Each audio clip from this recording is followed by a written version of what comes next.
Hi friends, எல்லாருக்கும் வணக்கம். இன்னைக்கான நாள் பார்த்தீங்கன்னா நம்ம திவாகருடைய நாள் தான். இன்னைய ப்ரோமோ ஃபுல்லாக பார்த்தீங்கன்னா நம்ம திவாகரோட சண்டையை தான் காட்டுறாங்க.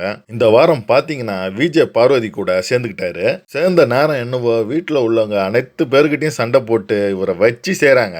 என்ன பிரச்சனைனா காலையிலே வீடியோ ஷூட்டிங் என்ற பேரில் வாட்டர்மெலன் ஸ்டார் திவாகர் சட்டையை கட்டிட்டு நம்ம ஆண்டவர் நடிச்ச படம் வசூல் ராஜா MBBS ரீமிக்ஸ் பண்றேன்ட்டு சட்டையெல்லாம் அவுத்து கடைசிட்டு அந்த ராக்கிங் சீன் வருமே சாம்பு மோன அந்த சீனை வந்து நடிச்சு காட்டிட்டு இருக்காரு.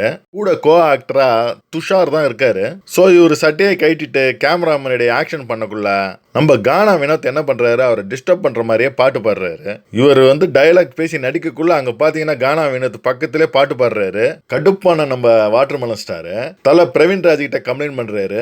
பிரவீன் ராஜா அது வந்து அவருடைய உரிமை, அவரு எங்க வேணாலும் பாடலாம், நீங்க எப்படி நடிக்கிறீங்களோ அதே போல அவர் வந்து எங்க வேணாலும் பாடலாம் அப்படின்னு சொல்லிட்டு இவருடைய கம்ப்ளைண்ட்டை யாருமே ஏத்துக்க மாட்டாங்க. உடனே துஷார் அண்ணன் நம்ம இங்க இருந்தா நம்மள டிஸ்டர்ப் பண்ணிட்டு தான் இருப்பாங்க, நம்ம வந்து கார்டன் ஏரியாவுக்கு போயிடலாம் அப்படின்னு சொல்லிட்டு கார்டன் ஏரியாவுக்கு ஒரு மூலையில இருக்கிற கேமராவை நோக்கி ரெண்டு பேரும் போறாங்க. அங்க போயிட்டு நம்ம நடிப்பு அறக்கணும்னு நடிச்சிட்டு இருக்கிறாரு. அப்ப நம்ம பிக் பாஸ் என்ன சொல்றாருன்னா, பிரவீன் ராஜை கூப்பிட்டு பிக் பாஸ்ல விதிமீறல் நடந்திருக்கு, எல்லாருமே சட்டையை போட்டிருக்காங்களா அப்படின்னு செக் பண்ணுங்க அப்படின்னு சொல்றாரு. நம்ம பிரவீன் ராஜா எல்லாரையும் பார்த்துட்டு இருக்கிறாரு. வெளியே கார்டன் ஏரியாவை பார்க்கல. வெளியே கார்டன் ஏரியா வந்து பார்க்கக்குள்ள பார்த்தா நம்ம நடிப்பு அறக்குன்னு சட்டையை கட்டிட்டு நடிப்புள்ள தீவிரமா இருக்காரு. உடனே தலை பிரவீன் ராஜும் அண்ணா சட்டையை போடுங்கண்ணே, சட்டையை போட்டுட்டு நீங்க என்ன வேணாலும் நடிச்சிங்க, நீங்க யூனிஃபார்மை போடாம நடிச்சிங்கன்னா இது பிக் பாஸோட விதிமீறல், அதனால சட்டையை போட்டுட்டு நடிங்கன்னு நிறைய வாட்டி கத்துறாரு. இதெல்லாம் கொஞ்சமும் காதுல வாங்காம நடிப்பு அறக்கு நடிப்புல அப்படியே கான்சென்ட்ரேட் பண்ணின்னு இருக்காரு. இதுல இருட்டான பிரவீன் ராஜ் நடிப்பு அரக்கன் கிட்ட வந்து அவரை தள்ளி விடுற மாதிரி, அதாவது தள்ளி விடல நவர சொல்லிட்டு நேரா அவர் நடிச்சுக்கிட்டு இருந்த கேமரா முன்னாடி கையை வச்சு மறைக்கிறாரு. இதுல பாத்தீங்கன்னா கோவமா இரிட்டேட் ஆகி அவர் நேரா வரக்குள்ள வாட்டர்மெலன் ஸ்டார் லைட்டா டச் பண்ணிடுறாரு, இடிச்சிட்டா மாதிரி. இதுல கட்டுப்பான நம்ம வாட்டர்மெலன் ஸ்டார் நீங்க எப்படி என்ன தள்ளி விட்டுட்டு கேமரா மறைக்கலாம் அப்படின்னு சொல்லிட்டு பிரவீன் ராஜ் அப்படியே தள்ளி விடுறாரு. பிரவீன் ராஜா அந்த கார்டன் புல் மேல போய் விழுந்து கையில சிராப்பை ஏற்பட்டு போச்சு. வாட்டர்மெலன் ஸ்டார் விடாம திரும்ப திரும்ப போயிட்டு நம்ம பிரவீன் ராஜை தள்ளி விட்டுனே இருக்கிறாரு. என்ன எப்படி நீங்க தள்ளலாம் அப்படின்ட்டு. இவருக்கு பாத்தீங்கன்னா ஏதோ மண்டையில கோளாறு இருக்குன்னு நினைக்கிறேன். அன்னியன் கேரக்டராவே மாறிடுறாரு. இவர் மனசுல இவர் பெரிய நடிப்பு அரக்கன், நடிப்புல வந்து நடிகர் திலகத்தோட மிஞ்சிட்டாருன்னு இவருக்கு ஒரு நினப்பு. அப்படி ஒரு நடிப்பை வெளிப்படுத்தக்குள்ள மத்தவங்க யாராவது இவரை தடுத்தாங்கன்னா இவர் மண்டையில என்ன ஆகுதுன்னா, இவர் பெரிய நடிப்பு அரக்கன், மக்கள் எங்க இவருக்கு ஓட்டு போட்டு பிக் பாஸோட பட்டத்தை எங்க வென்று போறாருன்னு மத்தவங்க பொறாமப்பட்டு என் நடிப்பை வந்து தடுக்கிறாங்க, இவங்க எல்லாருமே பொறாமையில வந்து தடுக்கிறாங்க அப்படின்ற ஒரு எண்ணம் இவருக்கு. அதனாலதான் இவர் வந்து நடிக்கக்குள்ள யாராவது தடுத்தாங்கன்னா இவருக்கு பெரிய கோபம் வருது. ஆனா மக்கள் பாத்தீங்கன்னா இவர் நடிப்பை பார்த்து காமெடி பீஸ் இரிட்டேட் ஆகுறாங்களே தவிர கொஞ்சம் கூட இவரை வந்து பாராட்ட செய்ய மாட்டாங்க யாரும். அதை இவர் புரிஞ்சிக்கவே இல்லை. பிரவீன் பாத்தீங்கன்னா எதுக்கு என்ன தள்ளி விட்டீங்க, நான் வந்து உங்களை சட்டை தானே போட சொன்னேன், இப்படி ஆர்ஸா பிஹேவ் பண்ணி எனக்கு பாருங்க ரத்தம் வருது பாருங்க அப்படின்னு கையை காட்டுறாரு.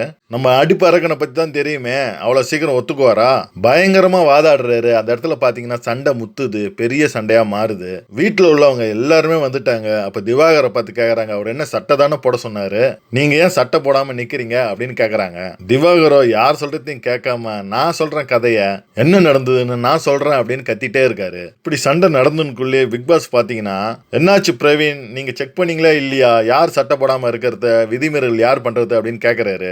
பிரவீன் ராஜ் பாத்தீங்கன்னா திரும்பவும் வந்து வாட்டர்மெலன் திவாகரை பார்த்து நீங்க மரியாதையா சட்டையை போடுங்க அப்படின்னு கத்துறாரு. அப்ப கனி பாத்தீங்கன்னா குறுக்க வந்து நீங்க ஆக்டிங் பண்றீங்க ஓகே, ஆனா சட்டை போட்டுன்னு அதை பண்ணுங்களேன், இந்த பிக் பாஸ்ல யூனிஃபார்ம் போட்டுக்கிட்டு தான் எல்லாருமே வந்து இருக்கணும்னு வந்து ஒரு சட்டம் இருக்கு, இப்படி நீங்க சட்டையை கைட்டி போடாம இருந்தீங்கன்னா பாக்குறவங்களுக்கு ஒரு மாதிரி இருக்குமே அப்படின்னு ஆடியன்ஸ் நாமள நினைச்சு கனி அவங்க வந்து திவாகர் கிட்ட பேசிட்டு இருக்காங்க.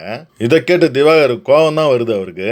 என் நடிப்பெல்லாம் பத்தி நீங்க பேசாதீங்க, இங்க என்ன நடந்ததுன்னு உங்களுக்கு தெரியுமா, தேவையில்லாம இதை பத்தி நீங்க பேசாதீங்க அப்படின்னு கத்திட்டே இருக்கிறார் திவாகர். அது மட்டும் இல்ல கண்டபடி வார்த்தையை விடுறாரு. இவங்களாம் என் தகுதிக்கு ஈடாவாங்களா, நான் தகுதி பார்த்து தான் பழகுறேன் அப்படி இப்படின்னு கண்டபடி பேசுறாரு நம்ம திவாகர்.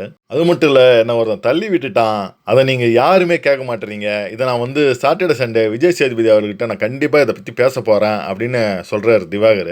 இதெல்லாம் அமைதியா கேட்டுட்டு இருந்த நம்ம கமருதீன் திடீர்னு பாத்தீங்கன்னா, நான் தான் இந்த வீட்ல வயலன்ஸ் பண்ணேன்னு எல்லாமே என்ன கேட்டீங்களே. இப்ப பாத்தீங்கன்னா திவாகர் இப்ப வந்து வயலன்ஸா எல்லாருமே தள்ளி விட்டுட்டு இருக்காரு. அத நீங்க யாருமே கேட்க மாட்டீங்களா? எனக்கு ஒரு நியாயம், இவருக்கு ஒரு நியாயமா அப்படின்னு கமருதீன் வந்து அவருடைய கேள்வியை முன்வைக்கிறாரு. உடனே வீட்டார் எல்லாம் சேர்ந்துக்கினாங்க. நம்ம திவாகரை பிடிச்சி கேள்வியா கேட்கறாங்க. அப்ப திவாகர் என்ன சொல்றாருன்னா, நான் வந்து அவரை இப்படிதான் தள்ளி விட்டேன்னு பிரவீன்ராஜ் கிட்ட போயிட்டு திருப்பியும் வந்து அவர் தள்ளி விட்டு நடிப்பறக்க நடிச்சு காட்டுறாரு. அப்ப பாத்தீங்கன்னா, என்னண்ணா இப்படி பண்றீங்க, திருப்பி திருப்பி தள்ளி விட்டுறீங்க, இதெல்லாம் தப்புண்ணா அப்படின்னு எஃப்ஜே வந்து சொல்றாப்புல. யார் என்ன பேசினாலும் நம்ம திவாகர் காதுலே வாங்காம அவர் இஷ்டத்துக்கு பேசுறாரு. நீ இதுல தலையிடாத, நீங்க வராத, உனக்கு என்ன நடந்ததுன்னு தெரியாது அப்படின்ற மாதிரி பேசுறாரு. அப்ப பாத்தீங்கன்னா நம்ம சபரி உள்ள வர்றாரு. திவாகர் பாத்தீங்கன்னா அவர் பேசுறதையும் பொருட்படுத்தாம அவர் இஷ்டத்துக்கு கண்ணாமண்ணான்னு திரும்ப திரும்ப பேசிட்டு இருக்காரு. திரும்பவும் எஃப்ஜே உள்ள வந்து செம கோவமா ஒரு தள்ளுமுள்ளு நடக்குது திவாகர் கிட்ட. அப்படியே பேசி பேசி பெரிய லெவல்ல சண்டை முத்தி போய் காலையிலேயே ஒரு பெரிய பஞ்சாயத்தா திவாகர் பஞ்சாயத்து ஆக்கிட்டாங்க. என்னைக்கு நம்ம வாட்டர்மெலன் ஸ்டார் வந்து திரும்ப வந்து நம்ம பார்வதி கூட வந்து சேர்ந்துட்டாங்களோ அன்னையில இருந்தே அவருக்கு பிரச்சனை தான். போன வாரம்லாம் தனியா விளையாடினாரு, எந்த பஞ்சாயத்துமே இல்ல, எல்லாரு கூடயும் வந்து சகஜமா நல்ல விதமா பழகிட்டு இருந்தாரு. இந்த வாரம் பாத்தீங்கன்னா திரும்ப ஆரம்பிச்சிட்டாரு. இதுக்கெல்லாம் முழு காரணம் யாருன்னு பாத்தீங்கன்னா நம்ம பார்வதி தான். அவரை ரேக்கு விட்டு இவங்க நல்லா குளிர் காஞ்சிட்டு இருக்காங்க நம்ம பார்வதி. உங்க சப்போர்ட் வந்து யாருக்குன்னு மறக்காம கமெண்ட்ல கமெண்ட் பண்ணுங்க. நன்றி, உங்களை அடுத்த வீடியோல சந்திக்கிறேன்.